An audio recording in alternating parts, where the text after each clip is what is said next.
14 WILI and 95.3 FM presents Hometown Threads, a closer look at our community and the people that make it go. Every week, you'll hear uplifting stories from our local businesses and our neighbors. Now, here's our host for Hometown Threads, Keith C. Rice. And welcome into episode 78 of Hometown Threads on 14 WILI and 95.3 FM. And Willimantic Today Facebook, WILI Radio YouTube channel, and Spectrum 192. There's a plethora of ways where you can watch Hometown Threads, but you can also listen to it only at one place, and that's 5:05 to 5:30 every Tuesday, right here on 1400 AM and 95.3 FM, WILI. And big thanks to our sponsor, who's been with Hometown Threads from the very beginning. That'd be Liberty Bank, be community kind, with 3 great local locations. Of course, across the street from the radio station at 679 Main Street, Willimantic, West Main Street, Willimantic, and Gateway Commons, and Route 195 in Mansfield. Liberty Bank, be community kind. J. Matt Rupar, if you'd be so kind, say hello to the fine folks. Hello. And of course, you can listen to Hometown Threads not only on WILI, but also via podcast, the Hometown Threads podcast, along with all the other great talk shows at WILI.com. And big thanks to our Hometown Threads podcast, that'd be Tripoli Pro Clean Services. So here we go with episode 78. Back-to-back weeks, St. Mary, St. Joseph's guest, childhood friends. Nice. Last week, Dan Pichette.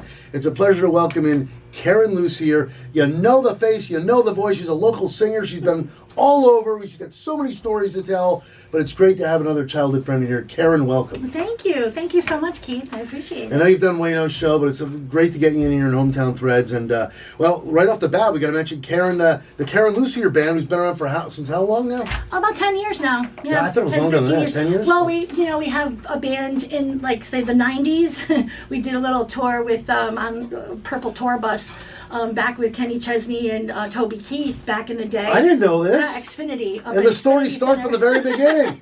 And then, Kenny Chesney was just in Foxborough. I know it. You'll be at Third Thursday. Third Thursday. Karen Lucier Band, Third Thursday, Yep. which is September 19th, the last one of 2024, and 7:45 to 9 on the downtown stage. You'll be right next to me. That's with you. That's right. I'll be introducing you. Yes. Look at that. Super excited. And hopefully, we hope for good weather because the bands had to cancel at the last second last month because of rain that happened at 3:30, and I was up there by my lonesome on the flatbed. It's always a bummer when the rain knocks you out. But we're gonna have good weather September 19th, and we're looking forward to seeing the Karen Lucier Band. So I got so many stories. You just mentioned going on tour there with Kenny Chesney, right? Well, I just opened a couple shows. Oh, you just opened. That's pretty damn good. Well, Hebron Fair was kind enough for many years to give me a lot of opening acts up at the Hebron Fairgrounds. And after high school, I did the beauty pageant in Hebron. And like the year after high school, I won the pageant, which was much fun. I think I remember this. Yeah, it was so much fun. And then... Because right out of high school, you were doing the singing thing, I was singing, and they gave me a lot of great openers. Off the top of my head, we did a thing for Martina McBride and Brooks and Dunn. Oh my goodness! So yeah, you rubbed elbows was a pretty. Well, yeah, if you can. The year that I opened for Kenny at the Hebron Fair, I had just had Emma, so I was a nursing mom. Yeah, wow. my first child. I was a nursing mom, and it really didn't even. I didn't even think of being able to go meet him, although he was probably a stone's throw away. That's amazing. But it was fun, I did it on my terms, and when you're a mom, that's what you kind of have to do. So was that your, we're going to get back to our childhood in just a sec, that's where we usually start things, but was like the Hebron Fair, or that was your stepping stone? Stepping stone, absolutely. Wyndham, right? Right out of Wyndham, Ram High School. Okay, yep. Let's go back to, let's get back to the childhood. Let's start there like we usually do. St. Mary, St. Joseph's School. As I was telling Dan last week, I'm the oldest of my family. I stopped in 6th. My brother and sister, they went all the way through, I believe. Yeah. Mm-hmm. Did the Bushy family now? Kim, Karen's younger sister, the middle child, right? Yeah. Kim is in my grade, and then you have another younger sister, Debbie. Karen's a year older than me. Did you go all the way through St. Mary's? I went to 6th grade. Okay, like me. Then we went to Kramer, like me? Or? We moved to Andover, and that's when I went to Ram High School. That's right, so you guys went over to Ram, okay. We moved in with our grandparents. so that my Okay. mom and dad could take care of my grandparents. Wow. And we all lived in a double family house, but it was great because I saw my grandmother every day, so. Oh, the really Bushy amazing. family. It's like one of those, like the OGs of St. Mary's. So you have the Bichettes, the Bushys, the Rices, the Turners. Right? You go right down the Oh, line. my there. gosh, How about yes. those? Remember the yearbooks and all That's that? right. Kickball games. Kickball games. Oh, I still. On that pavement. My Jeez, oh wife, man. they have tag sales over there now for, Yeah. for Corpus Christi. Okay. And my wife was helping out. And it was a Sunday afternoon. She's down in the gym brought back a lot of memories. Oh. I walked through. There was nobody else in the school. I took a video. And I think I saw it. And I think went I right down the line going, I was trying to name all the teachers. That room was Sister Mary William. That room was, and I think I nailed Sister most Kate, of them. Sister And I'm sitting there, Admirabilis. I got goosebumps thinking about it. 'Cause my wife couldn't care less. She's younger than me. I think I nailed all the, I think I got them all right. Sister Admirabilis or whatever. Yeah. And Mrs. Potvin. You can go, Miss Cody, who I still Miss see. Cody, yes. I see her in church all the time. Miss Lavoy. Miss Lavoy and Miss Cody decided to do an Annie production. Oh, and yep, so go ahead. that's how we, the singing all You were started. a star at St. Mary St. At Joseph St. Mary School. St. Joseph School. They made me feel so incredible, and the whole production staff was incredible because all the kids were parts of the That's play. right. All the students there, if you like it or not, you had to be in the play. That's it. But know? is that where you got the acting and singing bug in grade school? That's what it was right there. Yep. Really? So, And I'm always it was so thankful to them. that Annie production, because I think I read that in your article. That's right. Was that was like sixth? Well, it had to be sixth grade because you left after six, right? I was in fifth grade Oh, when fifth we grade, did that okay. production. Yeah. Yeah. So, how about stuff later on with the Wyndham Theater Guild? Did you ever do stuff with them? Well, then we moved, but we did some WBZ work in Boston on TV. I did community auditions. Oh my God. Back when there were no VCRs, there were nothing to really record these things. You were up at BZ in Yeah, Boston? my parents drove me up there. I think twice or three times to be on community auditions. It was, Star of the Day. I don't know if you remember that show or not, but Vaguely. yeah, it was When- a talent show like Star Search, but it was early '80s. When did you get your star on the Hollywood Walk of Fame? Yeah, Did right. that happen yet? No, I'm serious. Look at you. Don't we wish, right? So, all right, No. Yeah. so you went to RAM. Went to now, RAM. throughout RAM, were you still acting and singing as much as you could? Or Did all state choir, sang all through high school, which was so much fun, especially at Christmas time because it's so pretty to hear 4-part, 5-part harmony and Christmas carols. So Hey, that Christmas was, will be here should- in like 4 months. right? be in a heartbeat. Let's sing Jingle Bells, right? Yeah, I'm gonna right, try, I'm no. gonna try and sing with Karen. Ready? No. Jingle bells, jingle bells, jingle Too soon bells. yet. It's not even Halloween. All right, so No. so now comes time you graduate RAM. Yeah. Where are you working? What's going through your mind? You want to sing. Yeah. What do you want to do once you graduate RAM? So I worked for a lawyer. I went to school to be a paralegal. I went to Eastern for 2 years and got an associate's degree. But then, really along down the line, I always wanted to be a mom. So I basically had to just kind of set the musical career aside, even though at that point in my life, I was doing shows, like I was saying, opening for Kenny Chesney at the Hebron Fair. Back then in 97 that wasn't really a big deal, but now that I have 2 bills with him, there's a potential that I could maybe bill with him again in my life. And even though I'm 53 years old, my parents always taught me to never give in on my dream, to never give up on my dream. And so I just think that your voice stays with you until you pass the world in the earth. So why not try to keep singing and then, have for fun you. with it? And just people are so kind to me after a performance, especially up at Stafford Speedway. If I get to go up there, on a Friday night, they call me up a lot and just say, come on up and we need you. So when I do a performance up there and it's maybe 3,000 or 4,000 people, when it's packed, it's great. The elation of the crowd is just such a moving thing as a singer that I never want to give it up. What is your favorite genre to sing? Probably rock. I would say rocker? Heart, Pat Benatar. But I also love Barbara Streisand is how I Okay. taught myself to sing pretty much. Olivia Newton-John. We miss her. Don't we, You lived a though? couple of years ago. I think I was filming for Wayne Yeah. right at, like the day after she passed away. I was like, oh my God, she's an I wanted icon. to do a tribute tour. Like start an Olivia Well, Newton-John do it Third tribute Thursday. tour, right? Sing- Wouldn't that be so cool? Sing some at Third Thursday. Oh, wouldn't that be great? Hopelessly devoted. We grew up with Grease, right? Sorta. Oh God, yeah, that was- whole I know. album, start to finish. John Travolta, that was big. Would you agree with me? And I'm not going to be offended if you don't agree, but since we grew up in the same era, and I'm getting off the subject here, but would you think Grease and Footloose, would you say, I put them in my top 5 as far as soundtracks. Do you agree? And 100%. No, 100%. Top 5? Top 5. You think that's a little too, because I think they're huge. I know there's a lot of Footloose was an era of nostalgia that could never be replicated, I think. It's a pinpoint in time where if you lived through it, it was magical. Like, seriously. Yeah, it was magical, especially on roller skates. Don't get I was not a roller skater. Right? Remember as kids we got invited to roller, I was the one holding up the wall. I was like, boy, I'd fly around that I played rink. sports, I could not roller skate. It was fun. No, it was really fun. Karen Lucier is with us from the Karen Lucier Band. Check her out Third Thursday, September 19th. She'll be right outside the radio station with me from 7:45 to 9 on the, it says here, the I-98 downtown stage, our sister station. And that's exactly where you can check her out, the Karen Lucier Band. So you mentioned your family and being a mom. At this time, go ahead and mention go ahead, shout out to your husband, your family. Aww, tell us about your kids a little. so We'll sweet. get back into the whole singing piece. No, just appreciate Go that ahead. so much.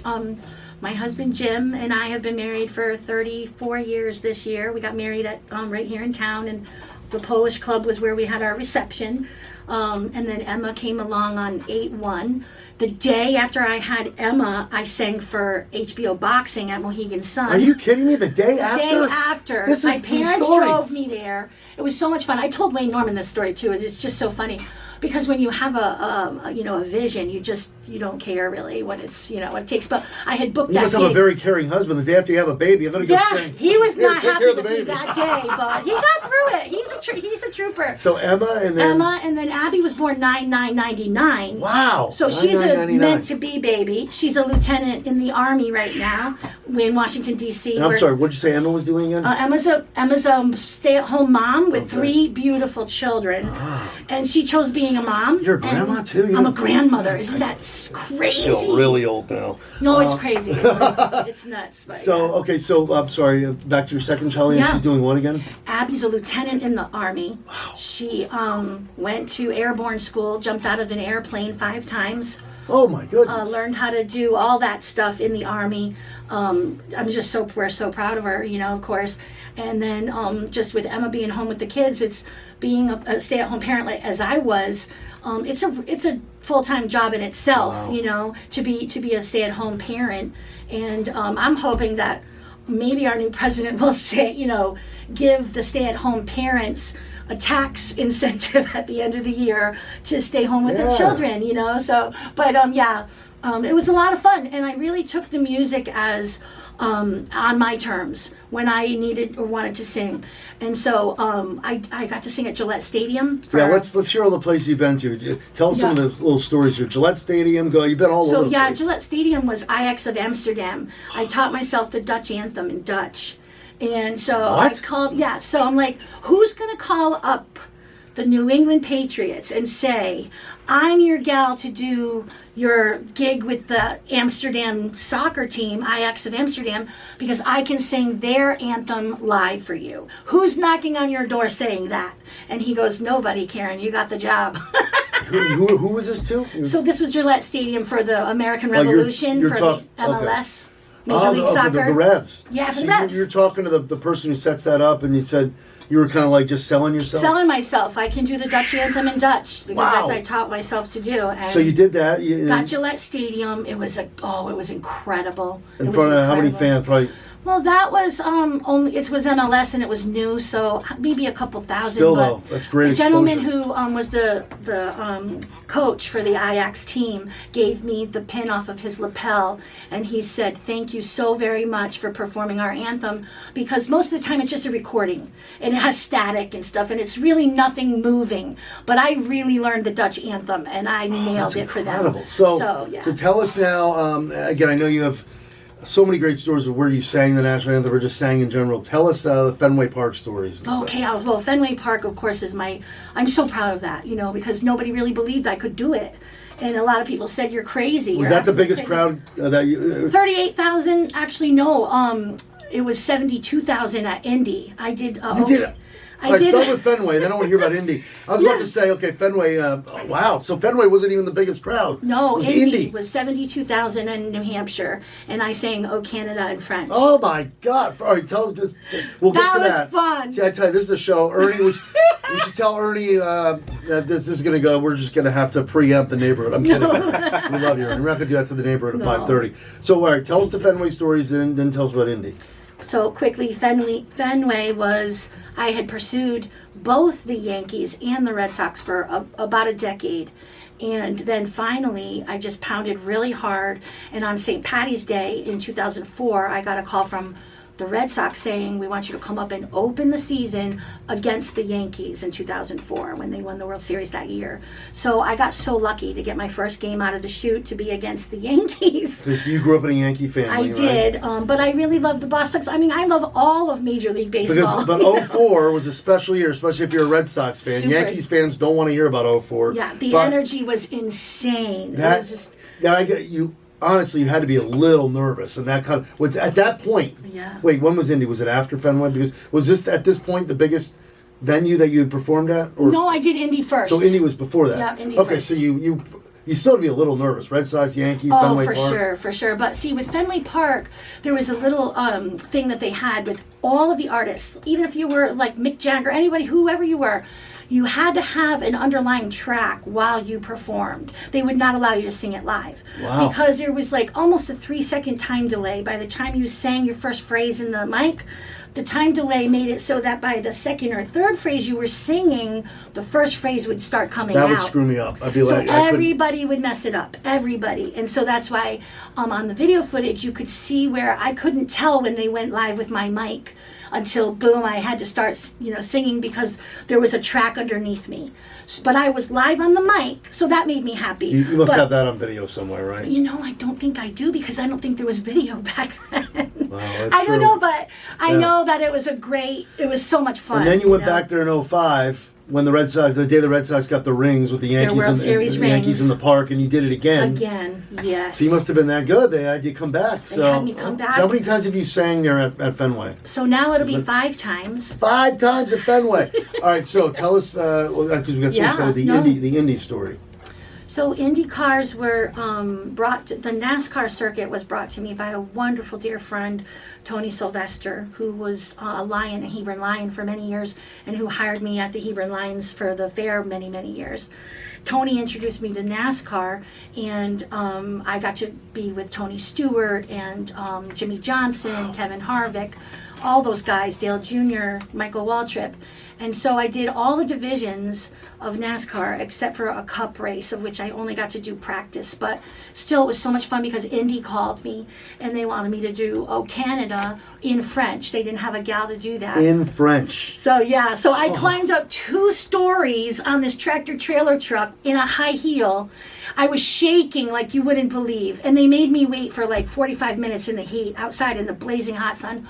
But I nailed the performance. I was so excited. I nailed the performance and 70,000 people went crazy. It was now, how many insane. weeks or days did you have to prepare it in French? I think I sang that anthem for a week straight and didn't stop. All right, at least they give you time to prepare. Oh my God. It's tough enough in English. I mean, It was, but I was Canada, that's all I know. Exactly, right? I should know more of it. I love it. It was just so much fun. Canada is a blast to sing because you can really open up with it, and it's a beautiful song in French, especially in French. Karen Lucier from the Karen Lucier Band with us here on Hometown Threads, episode 78, brought to you by Liberty Bank. Be community kind. Author, just name since time is short, unfortunately. Name some of the other venues and highlights of your career before we get into Third Thursday and that message you want to say about music education. Okay, so sure. Name some of the big venues you've highlights. Oh gosh, I was able to go overseas to the Netherlands and perform for the Queen of the Netherlands amongst her people when I did the Dutch anthem. That was really amazing to travel overseas. And I think that NASCAR was just a really cool thing when I got to do it because it was back in the 90s and they didn't have as many rules and regulations, so we got to be right out in turn 4. And when those cars came ripping around that track, let me tell you, it was like thunder on your chest. I've never been to a NASCAR event, but it sounds like a tremendous It was incredible. We experience. had Victory Lane credentials all weekend, so we could be on the pits with all the guys changing the tires, and we were right there with all of them. I've got pictures of Jimmy Johnson. In fact, I'll send them to you so you can see him. My God. But so NASCAR was a huge thing, and I did Daytona International Speedway for the motorcycles. Oh my God. The Daytona 200. and it got rained out, so I had to do it on a Monday. But that track is like 2.5 miles, I think, something like that. And to hear your voice over a 2.5 mile radius, it's just like mind blowing. Can you sign my arm? No, right. But dude, it's been God. so much fun, to be able to sing and have people just enjoy it, and I see the happiness in other people. Well, you're so happy, and you've obviously brought that joy to so many other people, as you just said. How did the Karen Lucier Band start again? You said it was about 10, 15 years ago. Give us a little background on the Karen Lucier Band. We had Mohegan Sun. We did the Wolf Den for a couple of their promotional fun things, and the Wolf Den is such a premier stage to be on in New England because of the sound stage. They really know how to do a great job, and the Karen Lucier Band I have one single that I'm trying to get to Nashville to record. This EP is called Crazy in Love. It's a little story about my husband and I. When will we know more about this, probably? Probably next year. Okay. I'm really hoping to get to Nashville by 2025 and not give up on the dream, of course, Well, we may go a little over here because I know there's thank you, Matt. There's a message you want to get across about music education. And is there something else you want? I know we mentioned Karen Lucier Band, third Thursday, September 19th, 7:45 tonight, right outside the radio station here on the downtown stage. Yeah, we do like Johnny Be Good. We do some oldie but goodie stuff. Yeah, a mixture of genres of music for everybody. In fact, the last time I was at the track, this young boy or young gentleman came up to me. He must have been maybe 13 years old, but he wanted my autograph because he thought I did such a nice job on the anthem. And I thought, if I can touch a 13-year-old's mind and give him the courage to come up to a stranger like myself, what a powerful thing, what a wonderful thing. So I just feel like musical education for our youngsters is so, so important, and to keep the musical programs alive in our schools, it takes a lot of effort. And I wish that I could say that I was doing even more, but promoting it on your wonderful show and just making people aware is a big deal to start with, So Well, that's a because it helped me as a kid. That's where my point was just it really made my whole life, to sing as a youngster. You can just see it, you're glowing. And I tell you, it's like what a great thing to promote. And I said this before we started the show. You should really consider doing a podcast about that. Maybe. To keep hammering home the message, because you're absolutely right. So we're coming towards the end here, and what I usually throw out to my guests. Well, first of all, is there anything you want to plug? We already plugged the third Thursday thing. You mentioned the music education message. I usually like to ask my guests, who is there anybody like to shout out to or thank along this has been a wonderful journey for Karen Lucier? It really has, Keith. I really would like to say thank you to you both for having me on this wonderful podcast today, or show. I'm kind of old-fashioned. I like to still use my telephone. Oh, we all do, yeah. I'm right there. We're the same age, pretty much. Absolutely, absolutely. I think my biggest heartfelt energy goes to my folks, to my parents, who are no longer with me at this point. I'm so But sorry. thank you. What year We did lost they my pass? mom on Christmas Eve and my dad on Good Friday. So if there's the any past year? indication, 2 years ago. 2 years ago. If there's any indication of when you're supposed to come back and forth into the world, then that was one of them. So they're together. As much as I miss them every day, they always believed that if you believe in yourself, you can do anything in this world that you put your mind to. And even as a 50-year-old adult, they always still were pushing me to live in my dream. That's a message. Beautiful. Karen, you did a wonderful job. We have so many beautiful, unbelievable families that we're lucky enough to grow up in. Your family's one of them.